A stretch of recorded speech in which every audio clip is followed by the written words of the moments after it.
Welcome to the Worth Listening podcast, where we focus on having positive and productive conversations around money. I'm your host, Lauryn, a 4-time Olympian and certified financial planner. On this show, my guests share their money stories. Everyone has a unique story and experiences both wins and losses when it comes to money. My intent is to give listeners something they can relate to, something that builds their courage to be open and take control of their own money story. When I'm not creating a great show for my listeners, I'm running my company, Worth Winning, where I help individuals and families organize their finances. Check us out at worth-winning.com. All right, now on with the show. Hey y'all, welcome back to the show. So listen, today's episode, baby, it is a good one. We are talking all things money, motherhood, identity, and the beautiful chaos that comes along with trying to hold it all together without losing your mind, and your edges for that matter, because the way my edges have been set up now that my baby is 6 months old, hey, but let's not get into it right now. So I decided to bring on someone who just gets it. My sister in finance, a fellow mama, my friend, the brilliant, award-winning, certified financial planner herself, Rianka Dorsainvil. Somehow, I've managed to only have her on the podcast once a while back when I did an episode with all my favorite financial planners. So when I realized that I've never actually sat down and talked through her whole money story, it was a no-brainer for the Mom and Money series. From growing up in Norfolk and Virginia Beach to discovering financial planning at VTech to building a business, like, we talk about it all today.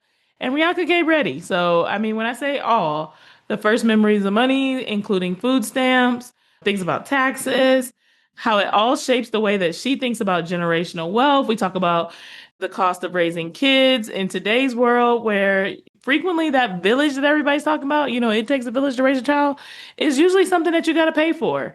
And I feel like that's something that we don't talk about enough, the reality of what that is, the reality of the mom guilt that goes with it, or mom guilt in general, the struggle for asking for help when you're used to doing everything yourself, and that invisible village that shows up right on time when you least expect it. And I can say Rianka was definitely one of those people. While she's been a friend and I know she was a mom, I didn't expect her to show up the way that I needed her to show up for my journey into momming. But boy, oh boy, did she.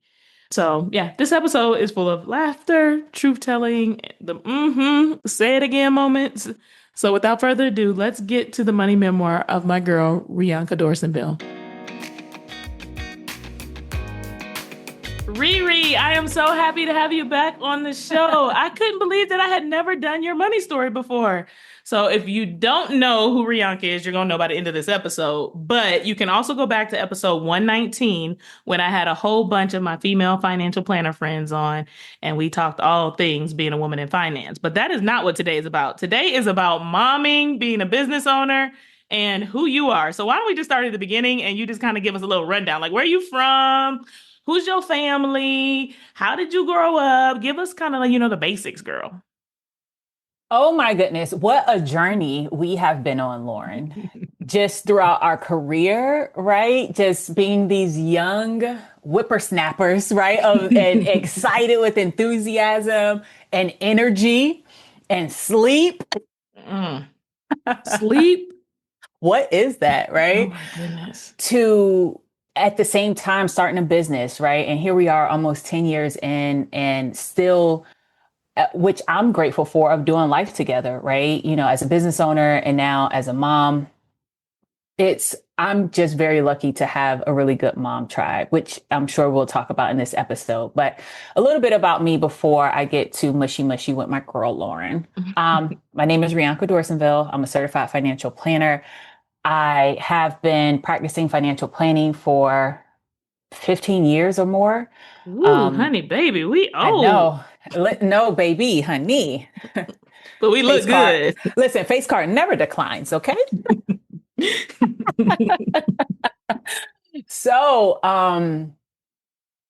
I grew up in Norfolk, Virginia, went to high school in Virginia Beach. And so I claim both places in the 757, Norfolk, Virginia and Virginia Beach, Virginia. I went to Virginia Tech, which is where I found financial planning, and super grateful for that. I'll skip that story. And ever since then, I've been doing financial planning. So I was lucky enough to stumble upon personal finance. It has a CFP board registered program at Virginia Tech. I loved every class and course. And here I am 15 years later, still a financial planner, and very lucky and very privileged to be doing what I'm doing. As a financial planner, we always have an approach of not placing judgment on people and how they choose to spend their money. And especially when I was not a parent, seeing from a budgeting standpoint how much parents were spending on their children, I clutched my pearls a couple of times, right? Wait. Okay, hold on a second. 'Cause also been guilty of that. Like you said, when you don't have perspective, you just don't know what you don't know. But I think to add a little bit of color to the story, we do have to go back just a little bit to say, like, give us a little bit of insight into like what your upbringing was that brought you into financial planning. Do you come from a two-parent household? Do you come from like, white picket fence lifestyle? Were you getting, fancy vacations? And like, yeah, give us a little insight into to that. Okay. Well, no to all of that. Next. No, I'm joking. So no to all of that. However, I will say how I was brought up and how I was raised has influenced how I parent, how I manage money with my children, and how I save and invest for my children. And again, I think both of us are extremely lucky to have the knowledge that we have so that as soon as we have children, we know there's several things that we need to do, right? Open a 529 plan, custodial brokerage account, etc. My parents didn't know that when I was born. Okay. I don't think my mama still know that. She might be 520. What? Huh? Lauryn, let me tell you something real quick. And this is between you and I. I'm sure nobody is in the room with us. So I'm still teaching my mom about money. Mm-hmm. At my young age, I'm an elder millennial, okay, a seasoned millennial, and my mom is in her 60s, and I'm still teaching her about money. But you know what? She's my mom, so I'm never going to give up on her. However, I'm teaching her about her credit cards, and she paying her minimum on her. Girl, I wish y'all could see our faces right now. Let me tell you about my mama. So I was like, Mom, you cannot just pay the minimum, okay? You have to pay more because you're going to be paying this card off for forever. And I was like, interest and principal, I'm going off on a spill for about 15 minutes. She was like, baby, I was like, yes. Who is interest and who is principal? I've never met them in my life. I don't know what they got to do with me spending my money, but interest and principal, we don't know each other. Okay. I was like, Mom, clearly you don't know these people because what? Mother, you cannot have a CFP, an award-winning CFP as a daughter, and you out here not knowing who credit and principal and interest. You don't know them people. Right. We gonna have a family reunion, okay? And we gonna meet these people. Oh my goodness. We laugh, but oh my goodness, can I relate to what you are saying? And to your point about like, I mean, a buzzword nowadays, generational wealth. So many people are always like trying to create generational wealth. I want to do this so I can get that generational wealth. But it's like, we also have to define like what that is and define the wounds that we have, the trauma that we have, the upbringing, the experiences that we have, so that we can name it and be able to move forward from it. And so you were just talking about like being a financial planner and clutching your pearls. Right. As you listen to things, it's like some of that is from like, coming from some humble upbringing. Absolutely. But some of that is also like we know better, so we want to do better. But that's also easier said than done sometimes. It truly is. It truly is. And so as you can see, my mom still don't know who principal and interest is. So you can probably have a clear indication of what my childhood was like. I will say I had a very humble upbringing. And I didn't feel like I ever went without. And I didn't know it was abnormal for certain things that I experienced financially as a child, I would say. I don't want to generalize things. However, from a upbringing standpoint, I was raised by my mom for a certain period of time and then my nana. And nanas or grandmas are the matriarchs of the family hold a special place in my heart. I will always be super grateful for the care, love that she gave me. And there's some financial stuff that we got to talk about with her too. Sorry, Nana. But girl, that's probably a different episode. And then I live with my dad. This is a question that I ask with my clients too. Like, what's your first memory with money? Mm-hmm. And my first memory with money is understanding taxes. Mm. So what I mean by that is I would go to the grocery store and buy a bag of chips, and it was 25 cents. If I went into the store with a green $1 bill, I will get less than 75 cents back. However, if I went in there with a brown $1 food stamp, I would get 3/4 back. And I was just like, what's the difference? And it's because you don't pay taxes on Food food stamps. stamps. Or at least back then you don't. I don't know what the Right. situations are now, or how it's taxed. And SNAP, I think they have debit cards now. Mm-hmm. It's fancy. Back in my day, we had a coupon book. Right. Brown, green. Mm-hmm. But that's my first memory with money, of just like there's a different currency depending on the type of dollar you have. And there's this thing called taxes that you pay depending on what type of currency that you have. And so we were on food stamps. There was a church at the end of our street, and it's still there. So I got an aside real quick. So let me tell you how children can humble you real quick. So I go back home often. All my family is still there. And I wanted to take my son. I was pregnant with my daughter at the time. And I wanted to take my son to, my stomping ground where I grew up. So I'm literally driving down this road, and the beginning of the road used to be a trailer park area. You drive down, then there's individual homes, duplexes, and not apartments, but like this U-shaped type apartment style. And then the rec center in the back, right? And so I'm literally driving down, sharing with my son Remington, like, yeah, mommy used to play right here. And mommy was a cheerleader.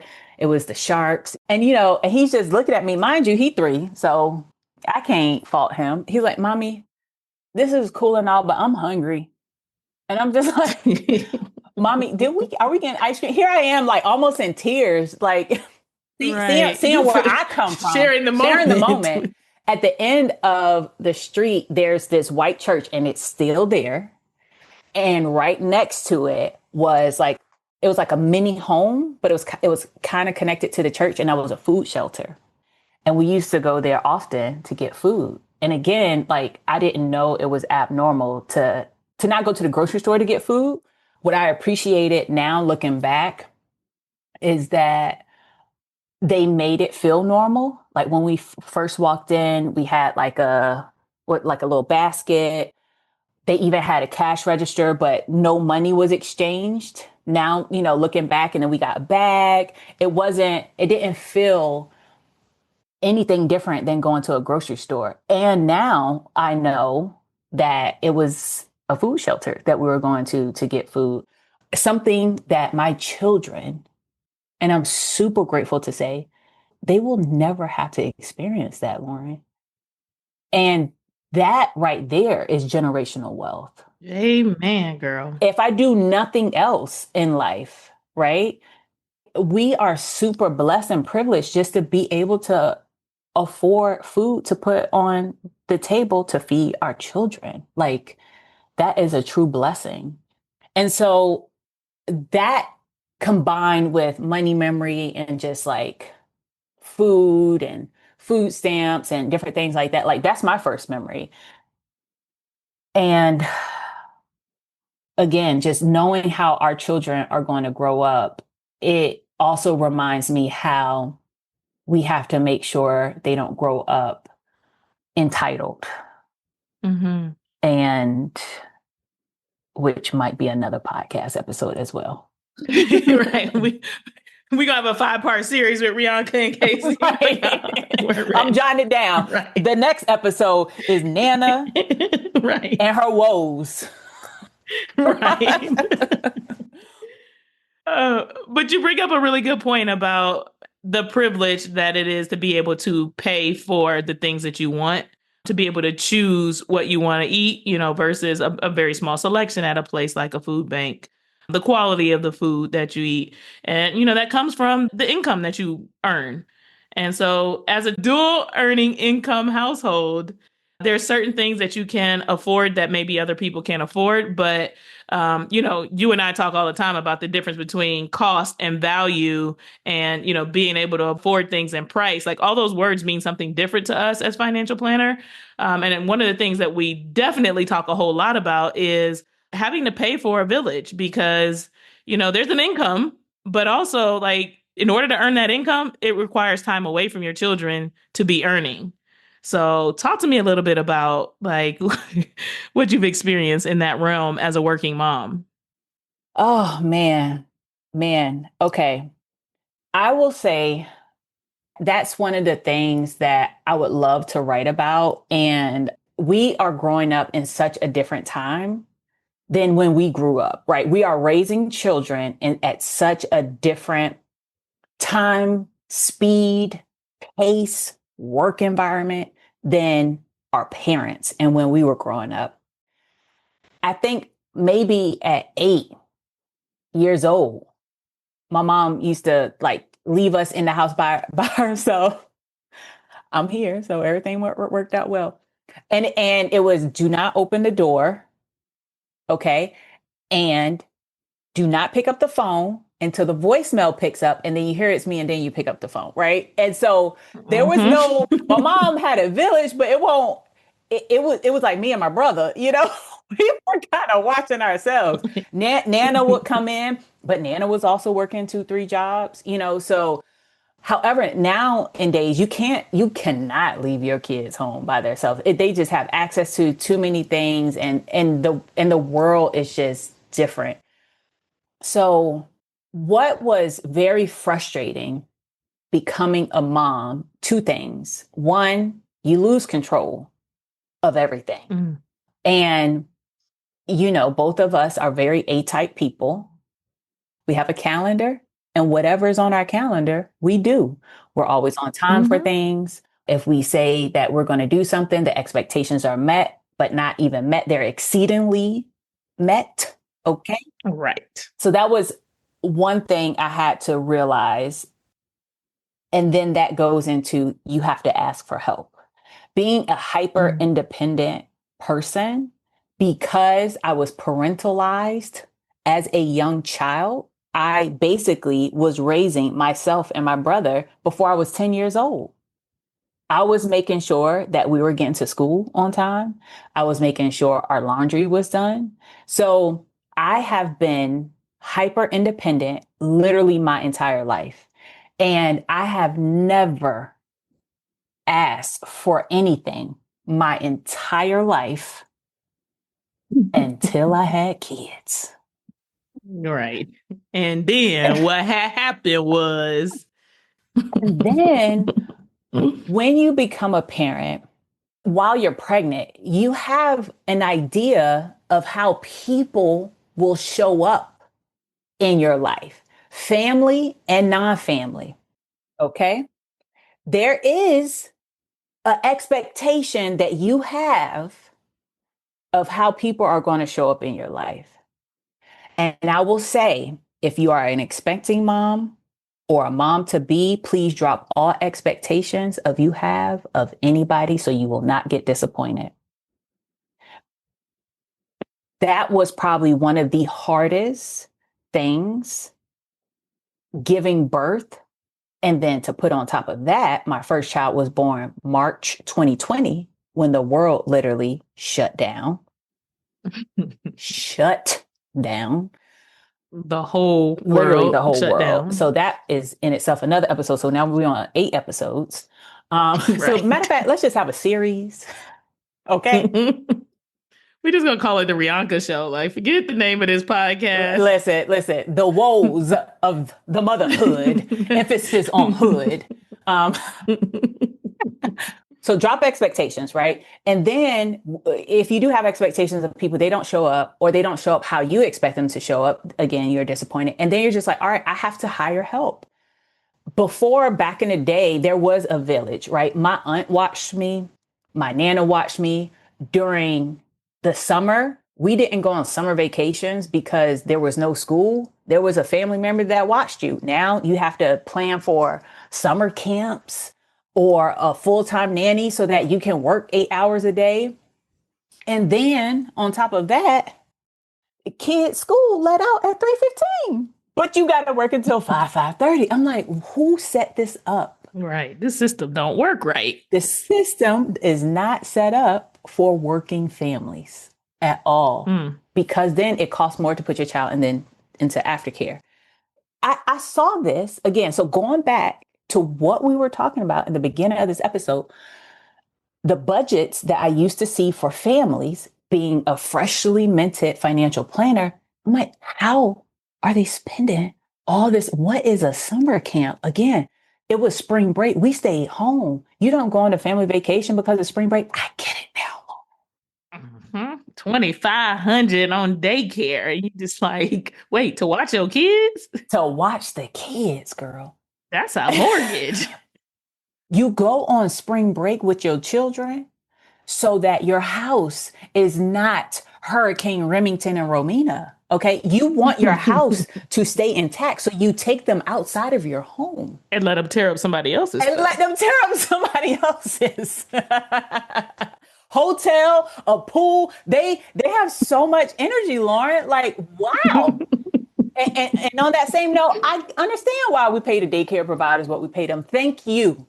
And you will continue to get a Christmas gift and flowers for your birthday because you are the unsung hero. Okay. Right. Again, so I'm just trying to bring it all together of just not passing judgment when I was a newly minted financial planner, but also not understanding. But now, again, as a parent, I understand why these costs are what they are and how you have to now hire help. We have a paid village. There's no longer a village of people just like chipping in, unfortunately. And I think that's from a couple of things. One, I think we move away from our family. I do not live close to family. My firm is virtual, 100% virtual, and has been before the pandemic. And so I can go anywhere. However, with my husband's job, we are located in the DMV. For those who do not know, that's DC, Maryland, Virginia.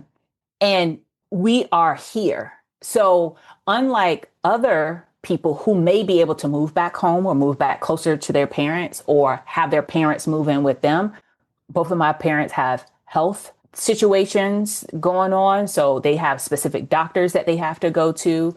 And so now that my children are older, I think they both feel comfortable helping versus, them being an infant and kind of not knowing what to do, even though they did it about 30 some years ago. Bro, you should see my mama with my baby. Like she don't, and I'm like, how did you keep me alive? How did I become this strikingly, like you said, independent individual? I guess, look, I must have raised myself. Yeah, you probably did too. Yeah, so it's a paid village. And that was super frustrating. That was something I actually had to work through in therapy because I'm just like, why do I have to pay so much to raise children just so I can work and do something I love? We have gone through an au pair that works for some families, that doesn't work for other families. For those who don't know what an au pair is, it's like an exchange program where a person that's coming from outside of the country comes in to help with your children. You pay them a specific stipend per week, and they are also going to school here in the United States. And so they're usually with you for a year to potentially 2 years, and then you can switch and get a new au pair. And they also live with you in your home. So you have to have space in your home, potentially a car, if that's going to be their responsibility to drive your children around, etc.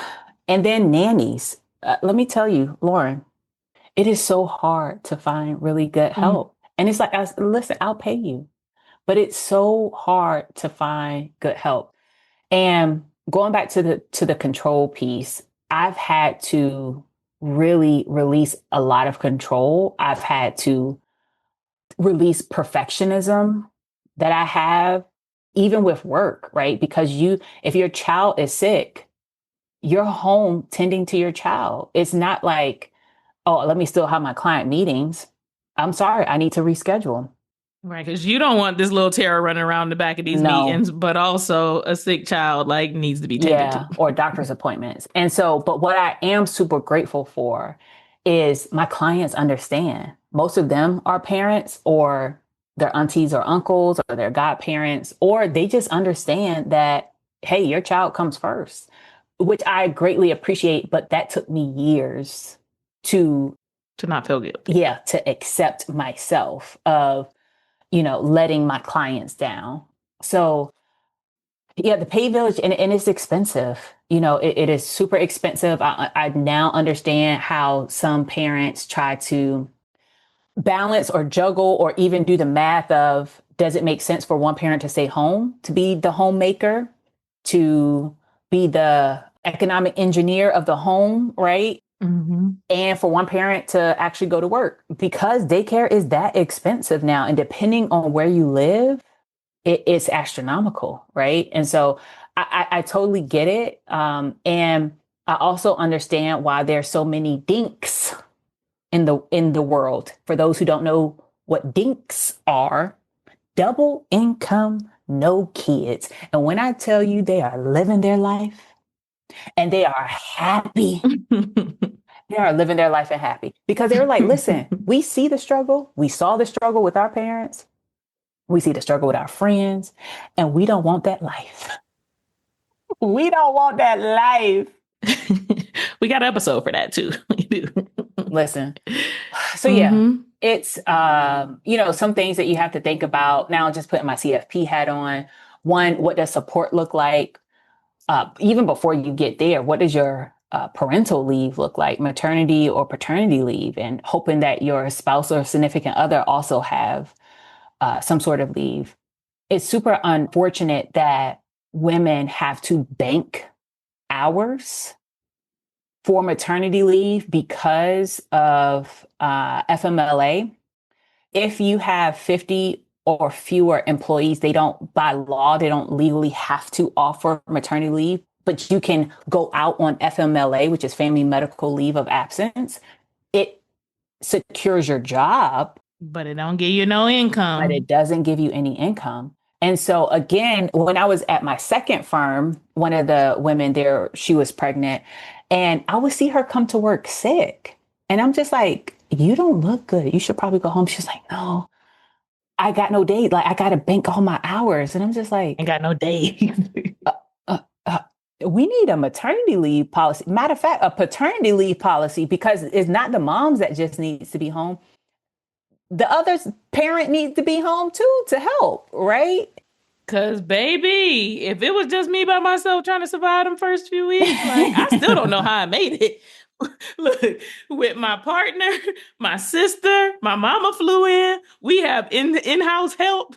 Like you said, it's very first world, my problems, and I still almost didn't make it. So yes, by the skin of our teeth, as they say. And so, if we're going to be, as we know, the system is broken. I mean, in today's economy, we see how broken it really is.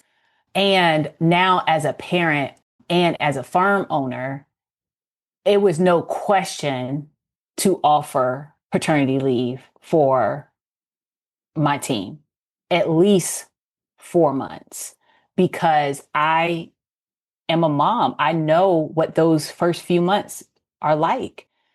That's a different story as far as these other companies that can afford to pay somebody to take off for maternity leave, but choose not to. That's another story. But anyway, so yeah, you got to bank hours. You have to think about medical insurance, right? And the cost of that, you going from a potential individual plan to a family plan, pediatricians, and making sure that you have the doctors that you like. You have to advocate for yourself.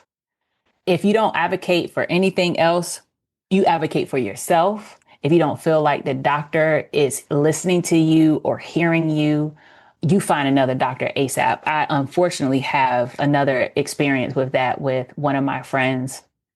She was 7, almost 8 months pregnant, in and out of the hospital. Just something wasn't right. And they just kept sending her home. And then 2 days later, she passed away.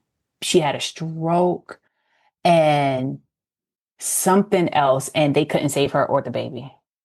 And it was because they went, and she was constantly saying something doesn't feel right. And they kept sending her home. And of course, you probably have to pay a little bit more for good care. And it just sucks. Having kids are expensive. It is expensive to say the least. I don't know where I was going with that, but it's expensive. You have to pay for your village now. There's different nanny websites, care.com, Urban Sitter.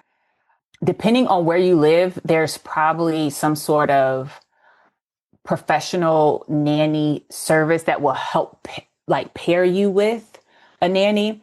But then again, that's a very expensive route, because then you're paying them a finder's fee and all this other stuff, the au pair route.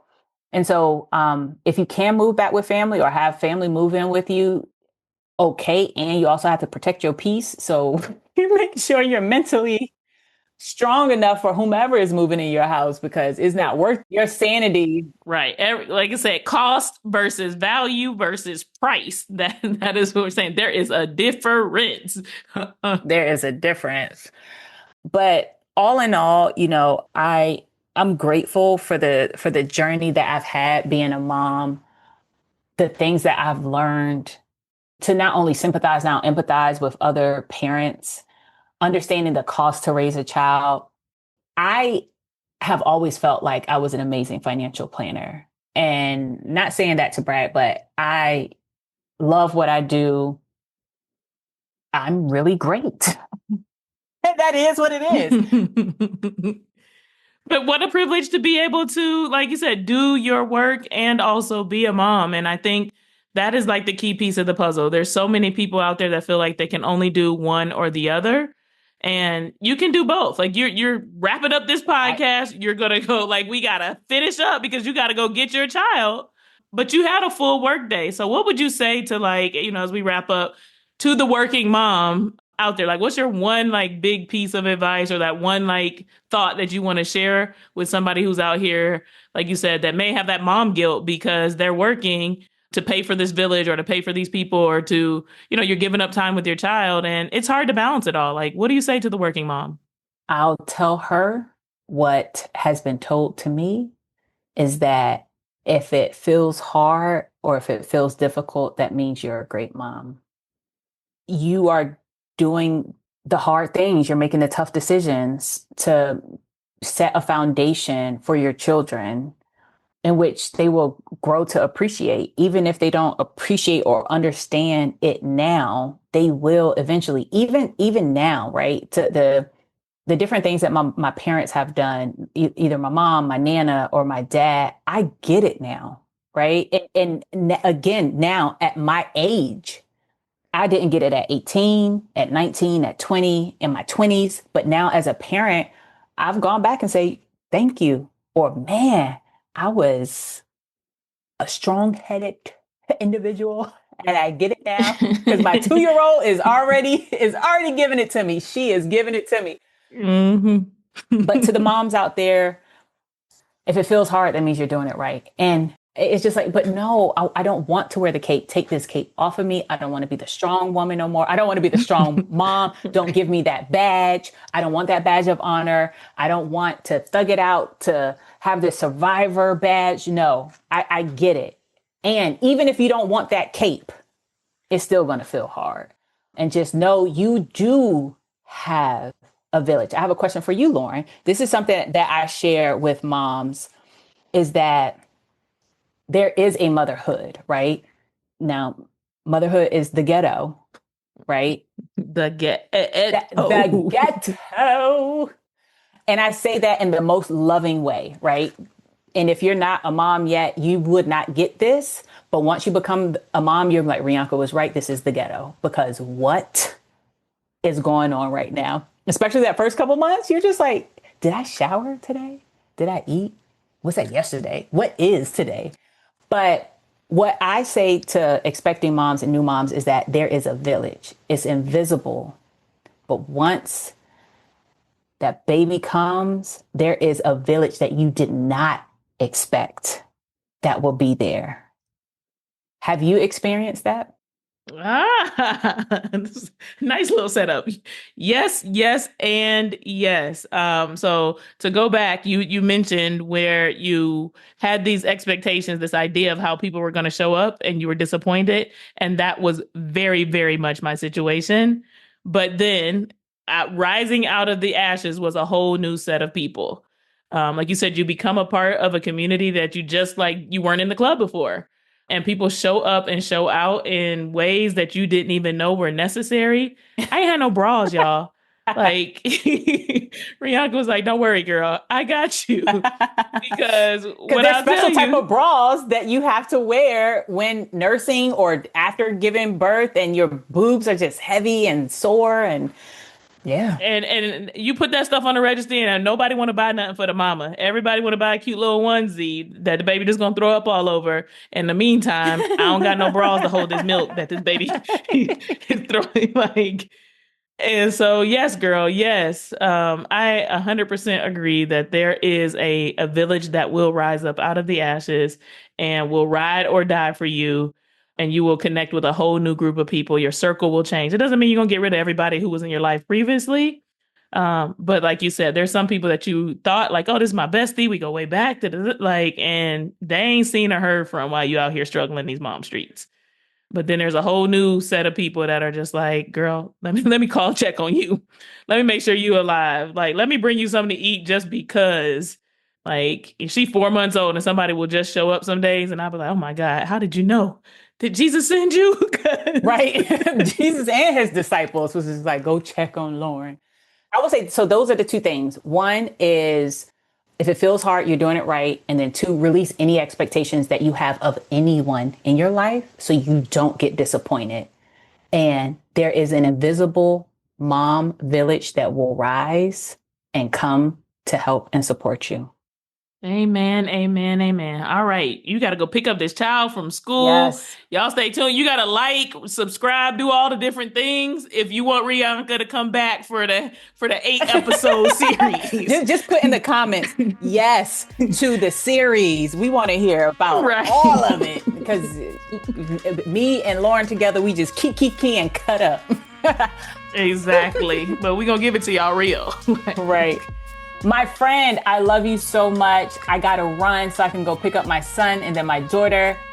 Y'all, have a great day. Peace out. Till next time.